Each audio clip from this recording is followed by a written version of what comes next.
Hi hello friends, welcome back to my YouTube channel. ನಾನು ಇವತ್ತಿಲ್ಲಿ ನಿಮಗೆ ಬ್ರೇಕ್ಫಾಸ್ಟ್ ರೆಸಿಪಿ ಮಾಡಿ ತೋರಿಸೋಣ ಅಂತ ಬಂದಿದ್ದೀನಿ. ರವಾ ಇಡ್ಲಿ. ಏನಿದು ರವಾ ಇಡ್ಲಿ ನಮಗೆ ಮಾಡೋಕ್ಕೆ ಬರಲ್ವಾ ಅಂತ ಅಂದ್ಕೊಂಬೇಡಿ.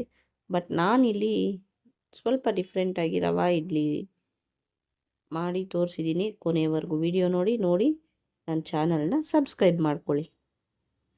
ಫ್ರೆಂಡ್ಸ್, ಈ ರವಾ ಇಡ್ಲಿ ಮಾಡೋದಕ್ಕೆ ನಾನಿಲ್ಲಿ ಒಂದು ಪಾತ್ರೆಗೆ ಒಂದು ಅರ್ಧ ಕಪ್ಪಷ್ಟು ಎಣ್ಣೆನ ಹಾಕಿ, ಎಣ್ಣೆ ಕಾದ್ಮೇಲೆ ಸಾಸಿವೆ, 1 ಸ್ಪೂನ್ ಕಡಲೆಬೇಳೆ ಎಲ್ಲನೂ ಚೆನ್ನಾಗಿ ಹಾಕಿ ಗೋಲ್ಡನ್ ಬ್ರೌನ್ ಕಲರ್ ಬರೋವರೆಗೂ ಬಿಡ್ತಾಯಿದ್ದೀನಿ. ಅದು ಗೋಲ್ಡನ್ ಬ್ರೌನ್ ಕಲರ್ ಬಂದಾದಮೇಲೆ ನಾನಿಲ್ಲಿ ಸಣ್ಣದಾಗಿ ಕಟ್ ಮಾಡಿರೋಂತಹ ಕರಿಬೇವನ್ನ ಆ್ಯಡ್ ಮಾಡ್ತಾಯಿದ್ದೀನಿ. ಅದ್ರ ಜೊತೆಗೆ ಅರ್ಧ ಇಡೀ ಸಣ್ಣದಾಗಿ ಕಟ್ ಮಾಡಿರೋಂತಹ ಕೊತ್ತಂಬರಿ ಸೊಪ್ಪು ಕೂಡ ಹಾಕಿ, ಒಂದು ಅರ್ಧ ಕಪ್ಪಷ್ಟು ಕ್ಯಾರೆಟ್ನ ನಾನು ಮೊದಲೇ ತುರಿದಿಟ್ಕೊಂಡಿರೋದನ್ನು ಹಾಕಿ ಒಂದು 5 ನಿಮಿಷದವರೆಗೂ ಮೀಡಿಯಮ್ ಫ್ಲೇಮಲ್ಲಿ ಫ್ರೈ ಮಾಡ್ಕೊತಾ ಇದ್ದೀನಿ. ಫ್ರೆಂಡ್ಸ್, ಇದರಲ್ಲಿ ಏನು ಸ್ಪೆಷಾಲಿಟಿ ಅಂದರೆ ರೆಸಿಪಿ ನೋಡ್ತಾ ಮಧ್ಯದಲ್ಲಿ ಹೇಳ್ತೀನಿ, ನೋಡೋಣ ಬನ್ನಿ. ಇದೆಲ್ಲ ಫ್ರೈ ಆದಮೇಲೆ ಒಂದು 5 ನಿಮಿಷ ಬಿಟ್ಟು ನಾನಿಲ್ಲಿ 1 ರಿಂದ 2 ಕಪ್ಪಷ್ಟು ಉಪ್ಪಿಟ್ಟು ರವೆ ಅಂದರೆ ಬಾಂಬೆ ರವೆನ ಆ್ಯಡ್ ಮಾಡ್ಕೊಳ್ತಾ ಇದ್ದೀನಿ. ಅದನ್ನು ಚೆನ್ನಾಗಿ ಇದೆಲ್ಲನೂ ಮಿಕ್ಸ್ ಆಗೋ ರೀತಿಲಿ ಮಿಕ್ಸ್ ಮಾಡಿಕೊಂಡು ಒಂದು 5 ನಿಮಿಷ ಫ್ರೈ ಮಾಡ್ಕೊಂಡಾದಮೇಲೆ ಸ್ಟವ್ ಆಫ್ ಮಾಡ್ತಾ ಇದ್ದೀನಿ. ಫ್ರೆಂಡ್ಸ್, ಅದಾದಮೇಲೆ ಒಂದು 3/4 ಕಪ್ಪಷ್ಟು ಸಬ್ಬಕ್ಕಿ, ನೈಲಾನ್ ಸಬ್ಬಕ್ಕಿ ಆದರೂ ತೊಗೋಬಹುದು, ದಪ್ಪ ಸಬ್ಬಕ್ಕಿ ಆದರೂ ತೊಗೋಬೋದು. ನಾನಿಲ್ಲಿ ನೈಲಾನ್ ಸಬ್ಬಕ್ಕಿನ 2 ಅವರ್ ಮುಂಚೆನೇ ನೆನೆಸಿಟ್ಟಿದ್ದೆ, ಅದನ್ನು ಇಲ್ಲಿ ಆ್ಯಡ್ ಮಾಡ್ತಾಯಿದ್ದೀನಿ. ನೆನೆಸಿಟ್ಟಿರುವಂತಹ ನೈಲಾನ್ ಸಬ್ಬಕ್ಕಿನ ಇದ್ರ ಜೊತೆಗೆ ಆ್ಯಡ್ ಮಾಡ್ತಾಯಿದ್ದೀನಿ. ಅದ್ರ ಜೊತೆಗೆ 1 ಕಪ್ಪಷ್ಟು ಮೊಸರು, ಗಟ್ಟಿ ಮೊಸರು, ಅದನ್ನು ಕೂಡ ಆ್ಯಡ್ ಮಾಡ್ತಾಯಿದ್ದೀನಿ. ಫ್ರೆಂಡ್ಸ್, ಇದನ್ನೆಲ್ಲ ಚೆನ್ನಾಗಿ ಮಿಕ್ಸ್ ಮಾಡ್ತಾಯಿದ್ದೀನಿ. ನಾನಿಲ್ಲಿ ಎಲ್ಲನೂ ಹೊಂದ್ಕೊಳ್ಳೋ ರೀತಿ ಚೆನ್ನಾಗಿ ಮಿಕ್ಸ್ ಮಾಡಿ, ಫ್ರೆಂಡ್ಸ್, ಇದನ್ನು ನಾವು ಇನ್ನೇನು ಇನ್ಸ್ಟ್ಯಾಂಟಾಗಿ ಇಡ್ಲಿ ಮಾಡಬೇಕು, ಪ್ರಿಪೇರ್ ಮಾಡಿ ಇನ್ಸ್ಟ್ಯಾಂಟಾಗಿ ಹಾಕಬೇಕು ಅನ್ನೋವಾಗ ಮಾತ್ರ ಈ ರೀತಿ ಮಿಕ್ಸ್ಚರ್ನ ಮಾಡಿಟ್ಕೋಬೇಕು. ನಾವು ಬಿಫೋರೇ ಮಾಡಿಟ್ಕೊಂಡ್ರೆ ಇಡ್ಲಿ ಚೆನ್ನಾಗಿ ಬರಲ್ಲ. ಮೇನ್ ಇಂಗ್ರೀಡಿಯೆಂಟ್ ನಾನಿಲ್ಲಿ ಆಲೂಗಡ್ಡೆ ಪೇಸ್ಟ್ನ 1 ಕಪ್ಪಷ್ಟು ಆ್ಯಡ್ ಮಾಡ್ತಾಯಿದ್ದೀನಿ. ಫ್ರೆಂಡ್ಸ್, ಆಲೂಗಡ್ಡೆನ ಸಣ್ಣದಾಗಿ ಕಟ್ ಮಾಡಿ ಮಿಕ್ಸಿಗೆ ಹಾಕಿ ಆ ಪೇಸ್ಟ್ನ ನಾನಿಲ್ಲಿ ಆ್ಯಡ್ ಮಾಡ್ತಾಯಿದ್ದೀನಿ. ಇದೇ ಮೇನ್ ಇಂಗ್ರೀಡಿಯೆಂಟ್ ಇಡ್ಲಿಗೆ. ಸೂಪರ್ಬಾಗಿ ಬರುತ್ತೆ ಟೆಕ್ಸ್ಚರು, ಅದ್ರ ಟೇಸ್ಟು ಎಲ್ಲ. ನೀವು ಕೂಡ ಮನೇಲಿ ಟ್ರೈ ಮಾಡಿ ಹೇಗೆ ಬಂತು ಅಂತ ನನಗೆ ಕಮೆಂಟ್ ಬಾಕ್ಸಲ್ಲಿ ಕಮೆಂಟ್ ಮಾಡಿ. ಮಕ್ಕಳಿಂದ ತುಂಬ ಚೆನ್ನಾಗಿ ಇಷ್ಟಪಟ್ಟು ತಿನ್ನೋವಂಥ ರೆಸಿಪಿ ಇದು.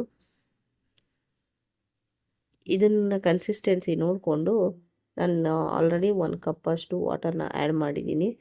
ಅದರ ಕನ್ಸಿಸ್ಟೆನ್ಸಿನ ನೋಡಿಕೊಂಡು ಎಷ್ಟು ಬೇಕೋ ಅಷ್ಟು ವಾಟ್ರನ್ನ ಹಾಕ್ಕೊಳ್ಬೇಕು. ಅದು ಜಾಸ್ತಿ ವಾಟ್ರಿಯಾಗಿಯೂ ಇರಬಾರ್ದು, ಅದು ಜಾಸ್ತಿ ಗಟ್ಟಿಯಾಗಿ ಕೂಡ ಇರಬಾರ್ದು. ಜಾಸ್ತಿ ಗಟ್ಟಿ ಇದ್ದರೆ ಇಡ್ಲಿ ಪರ್ಫೆಕ್ಟಾಗಿ ಬರಲ್ಲ. ಸೊ ದಟ್ ನಮ್ಮ ಕನ್ಸಿಸ್ಟೆನ್ಸಿ ನೋಡಿಕೊಂಡು ನಾವಿಲ್ಲಿ ನೀರನ್ನ ಹಾಕ್ಕೋಬೇಕು. ನಾನಿಲ್ಲಿ ರುಚಿಗೆ ತಕ್ಕಷ್ಟು ಉಪ್ಪು ಕೂಡ ಆ್ಯಡ್ ಮಾಡ್ತಾಯಿದ್ದೀನಿ.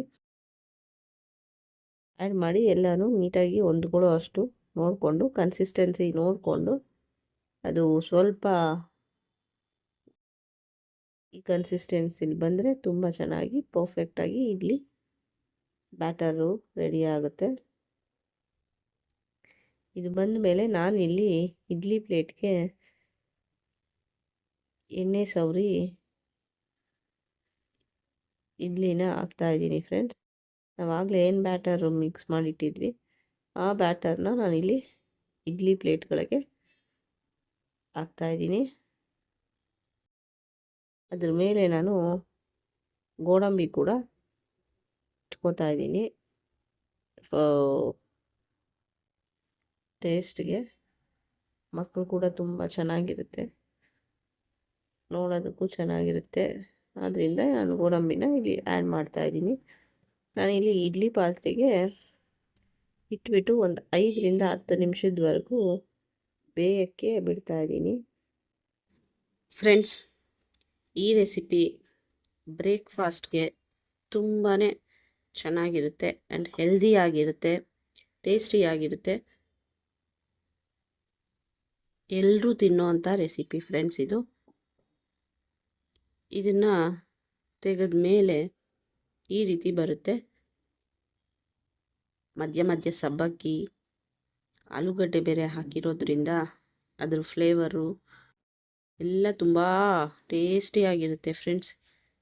ನೋಡಿ ಮಧ್ಯ ಹೇಗಿದೆ ಅಂತ, ಒಗ್ಗರಣೆ ಜೊತೆಗೆ ಸೂಪರ್ ಟೇಸ್ಟಿಯಾಗಿರುತ್ತೆ.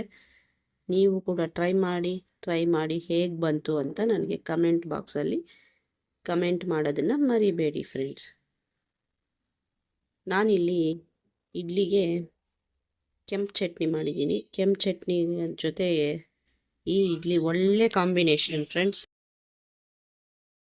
ನೀವು ಕೂಡ ಟ್ರೈ ಮಾಡಲೇಬೇಕು. ಈ ರೆಸಿಪಿ ಇಷ್ಟ ಆದರೆ ನನ್ನ ಚಾನಲ್ನ ಸಬ್ಸ್ಕ್ರೈಬ್ ಮಾಡ್ಕೊಳ್ಳಿ, ಲೈಕ್ ಮಾಡಿ, ಹಾಗೆ ಶೇರ್ ಮಾಡಿ, ಕಮೆಂಟ್ ಮಾಡೋದನ್ನು ಮರಿ